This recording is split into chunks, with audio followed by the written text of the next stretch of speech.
Now, you already heard so much very good information from others.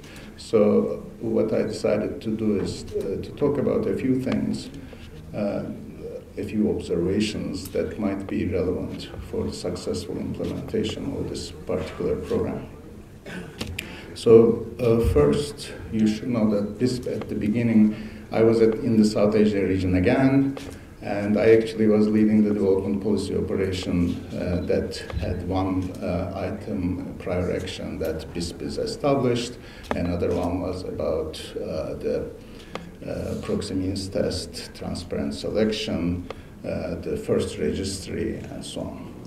So, but when I look back, when we work since then, I worked on 2 other regions and I came back here. But with so much experience, one thing that's clear to me is the programs that work, the success stories, are always the ones that the governments own.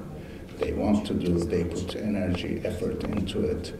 And, the development partners, it's nice to have, we do our best, but it never guarantees success.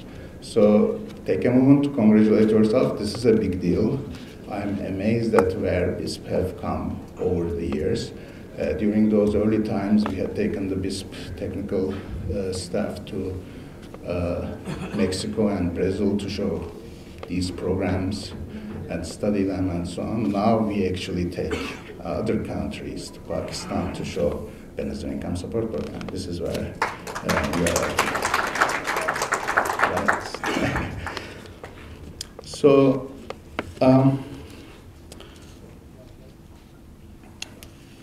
there are a few things that I feel are critical for this program. One is to keep up the innovation bit.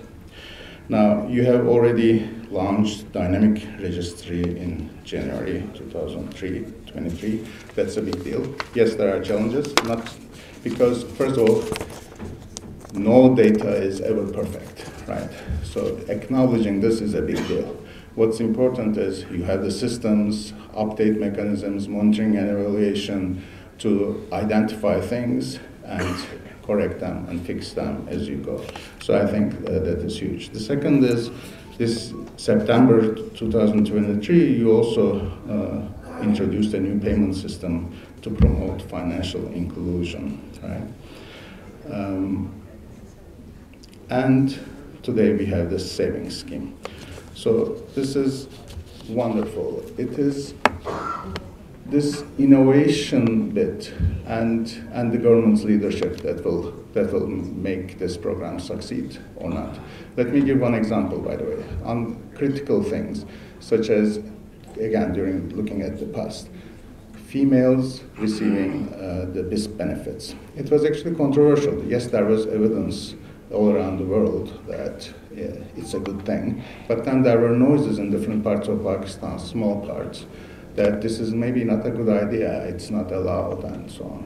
So as the bank, internally we discussed this quite a bit, and we weren't comfortable pushing this idea, but we didn't have to, guess what, because the government was so determined, and the bureaucrats, they said, look, there's so much evidence about this, so this is what we will do.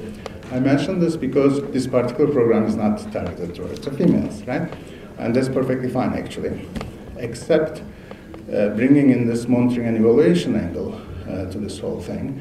What I would expect you to do is to track what's going on.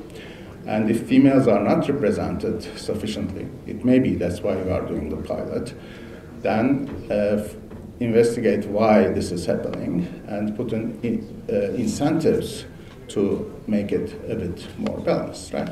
And this is, I give this example, but this is basically how you have been operating, and I think this is a big part of your success, so that course corrections can be made based on M&E. The other thing is, of course, nothing remains the same. Technology, in this case, is a good thing for us, good ally. So even if certain things are great, you want to use technology, including, by the way, this whole location-based and geographical. I think there's going to be a lot of good things coming there. And finally, let me just mention some numbers. Pakistan has almost 100 million adults without a bank account, and most of them belong to the bottom quintiles. BISP savings scheme provides an excellent opportunity to move beyond the limited mandate accounts that have been used by BISP to make regular cash transfers to over 9 million beneficiary families.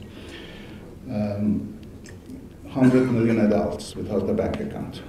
But again, when we started, there were that many people who didn't have IDs, right? So IDs were given to the ordinaries. So one step at a time, but that's a very natural progression. And again, old man syndrome, I keep comparing to the past, but at the beginning we were actually also very hesitant to push anything on conditional cash transfers, even though we loved them, we believed in them, but capacity-wise, we didn't see everything happening at the same time. Now, you are able to do it, so congratulations.